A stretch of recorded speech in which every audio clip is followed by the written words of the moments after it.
नाज़रीन breaking news है वाक़ई अपडेट कंदालू त टमाटा बसर ऐं ॿियूं भाॼियूं परॾे मां घुराइण ख़िलाफ़ सिंध आबादगार बोर्ड ऐं ॿियनि धुरियुनि तरफ़ां एहतजाजी मुज़ाहिरा कया विया आहिनि। बसर टमाटा ऐं ॿियूं भाॼियूं जंहिं मिक़दार में लथियूं आहिनि उन बावजूद सरकार भाॼियूं ॿाहिरां घुराए आबादगारनि जो मुआशी क़तल करे रही आहे। इहो चवणु आहे आबादगारनि जो हुकूमत जे अहिड़े फ़ैसिले सां न रुॻो आबादगारनि खे नुक़सान थींदो पर महांगाई बि वधंदी। अवांखे अपडेट कंदा हलूं। अहम ख़बर आहे त टमाटा बसर ऐं ॿियूं भाॼियूं परॾे मां घुराइण ख़िलाफ़ सिंध आबादगार बोर्ड ऐं ॿियनि धुरियुनि तरफ़ां एहतजाजी मुज़ाहिरा कया विया आहिनि।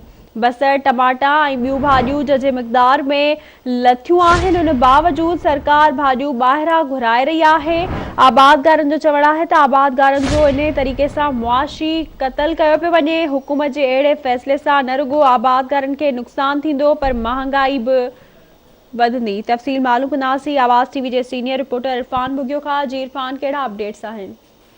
जी, वफ़ाक़ी हुकूमत तरफ़ां टमाटा बसर ऐं ॿियूं भाॼियूं परॾे एक्सपोर्ट परॾे मां इम्पोर्ट करण वारे अमल ख़िलाफ़ अॼु सिंध आबादगार बोर्ड आबादगार वेलफेयर तोड़े मुख़्तलिफ़ सियासी समाजी पार्टियुनि तरफ़ां अलॻि अलॻि एहतजाजी मुज़ाहिरा कया विया।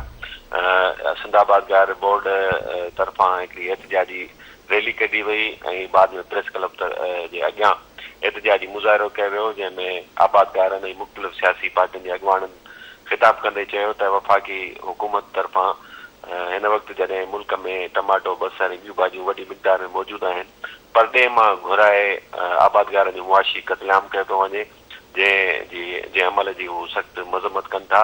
उन सां आबादगारनि जो मुआशी क़तलेआम थींदो ऐं महांगाई पिणु वधंदी। उन्हनि मुतालबो कयो त टमाटो ऐं बसर ऐं ॿियूं भाॼियूं वॾी मिक़दार में लथियूं आहिनि उनखे परॾे जेको आहे सो एक्सपोर्ट करे आबादगारनि खे फ़ाइदो रसाए वञे। जी ठीकु है, वॾी महिरबानी अवां जी आगाह करण लाइ।